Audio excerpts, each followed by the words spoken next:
Assalamualaikum warahmatullahi wabarakatuh. Kisah menarik akan kami sampaikan di sini, yaitu seorang profesor matematika, niat untuk mencari kesalahan Al-Quran, dan beliau terjebak di salah satu surat dalam Al-Quran. Ikuti berita selengkapnya, untuk mengetahui berita nyata dari sang profesor tersebut, dan di ayat atau surat apakah dalam Al-Quran, sehingga membuat beliau memeluk agama Islam.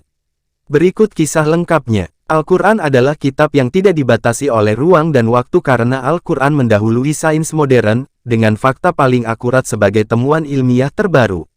Gary Miller merupakan seorang profesor matematika.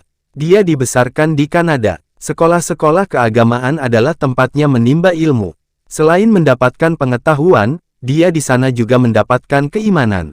Dia kemudian belajar teologi di Universitas Wheeling Jesuit, Amerika Serikat. Adapun prestasi akademik banyak diraihnya di sana. Anugerah kecerdasan telah memudahkannya memahami berbagai ilmu pengetahuan. Berkat kecerdasan dan bakatnya, dia menjadi pendukung penyebaran agamanya yang aktif dalam berbagai kesempatan. Dia menyebarkan keyakinannya kepada khalayak ramai. Dengan penuh semangat, lelaki itu berdiri di podium dan menjelaskan ajaran keimanan yang ketika itu diyakininya benar. Ceramahnya juga ditayangkan di televisi-televisi.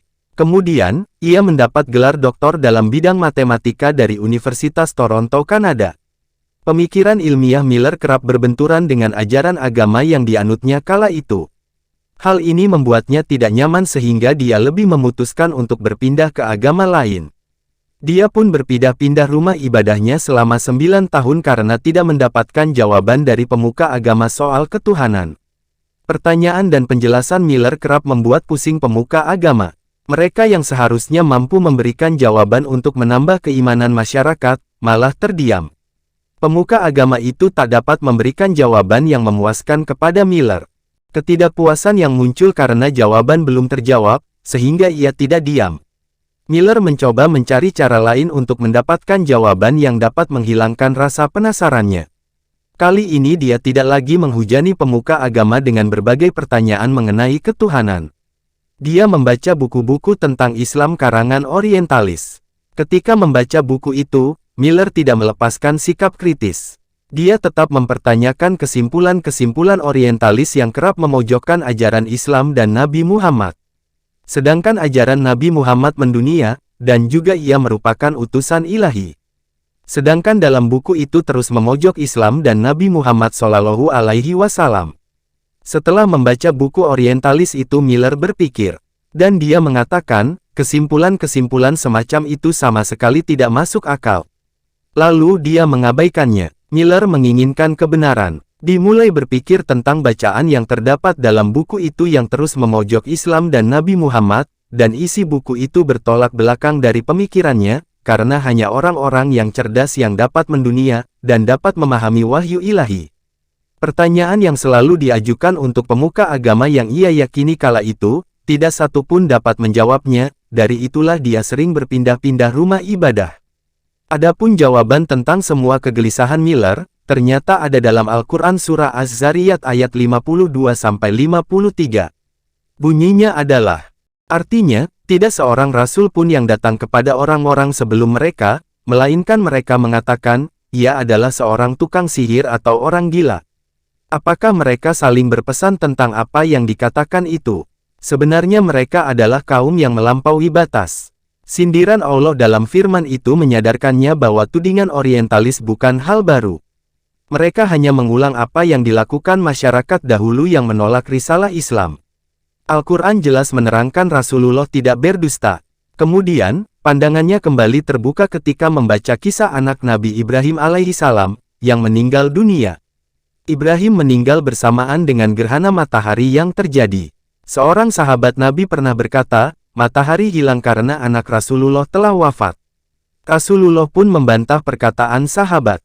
Matahari dan bulan tidak mengalami gerhana karena kematian atau hilangnya nyawa seseorang. Jawaban itu adalah bukti yang jelas bahwa Nabi Muhammad bukan pembohong. Inspirasi dari kalam ilahi itu menghadirkan kepuasan tersendiri. Miller kemudian makin semangat mendalami Islam. Pada tahun 1977 dia memutuskan untuk membaca Al-Quran. Dia juga mencari tahu apa yang benar dan salah di dalamnya. Dalam 3 hari dia membaca ayat-ayat ilahi. Setelah selesai, dia berkata kepada diri sendiri, inilah keyakinan yang telah saya katakan dan percaya selama 15 tahun terakhir ini. Pada mulanya dia meyakini, Al-Quran merupakan autobiografi yang membahas kehidupan Nabi Muhammad, keluarga, dan lingkungannya. Dia menganggapnya seperti kitab agama sebelumnya yang berisi hikayat orang-orang dulu. Namun, ia terkejut menemukan hal yang tak terduga. Ternyata Al-Quran hanya menyebutkan nama Rasulullah sebanyak 5 kali. Sementara, Al-Quran menyebutkan nama Nabi Isa alaihi salam sebanyak 25 kali. Adapun Nabi Musa alaihi salam disebutkan lebih dari 100 kali. Dia makin tercengang ketika menemukan surah Maryam. Sebaliknya, dia tidak menemukan satu surah pun dengan nama Khadijah, Aisyah, atau Fatimah. Dia juga tidak menemukan cerita yang berhubungan dengan perasaan pribadi Rasulullah. Selain itu, tak ada ayat Al-Quran yang menceritakan euforia kemenangan Perang Badar atau penderitaan setelah Perang Uhud. Miller menemukan tidak ada satu kata pun yang disebutkan dalam Al-Quran tentang kesedihan yang menimpa Rasulullah. Karena kitab ini berasal dari Allah, bukan Muhammad.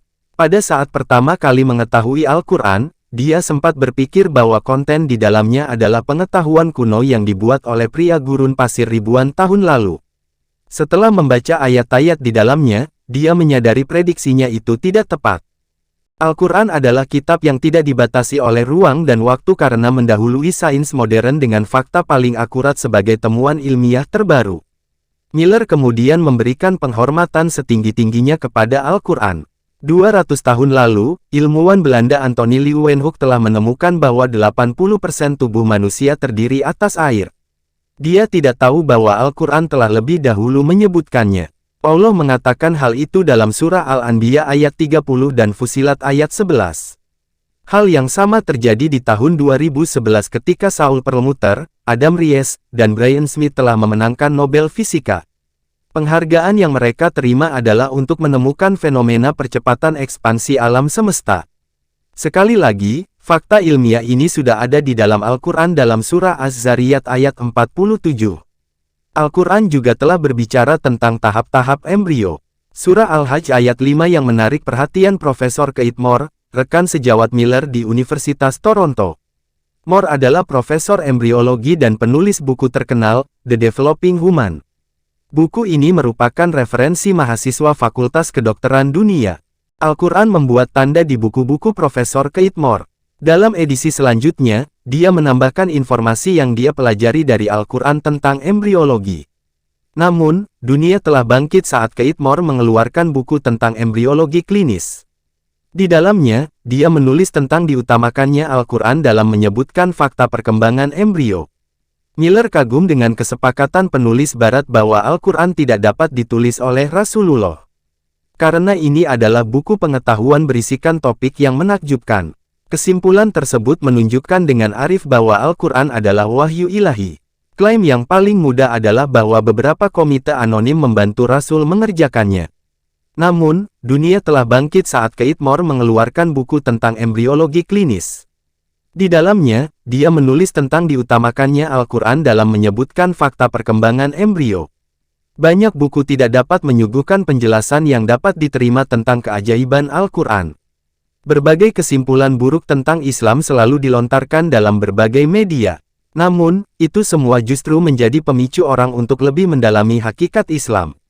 Gary Miller memeluk Islam pada tahun 1978. Dia memilih nama mualaf Abdul Wahid Omar. Dia mengundurkan diri dari pekerjaannya di Departemen Matematika dan lebih memilih mengabdi untuk berdakwah di Kanada. Buku yang ditulisnya menarik perhatian banyak orang berjudul The Stunning Quran. Itulah kisah detail ini yang dapat kami rangkum, semoga bermanfaat dan terima kasih atas kunjungan saudara-saudari kami. Beri tanggapan saudara-saudari kami di kolom komentar. Demikianlah yang dapat kami sampaikan. Semoga bermanfaat hendaknya. Jangan lupa subscribe, like, share dan komen di Dunia Mualaf.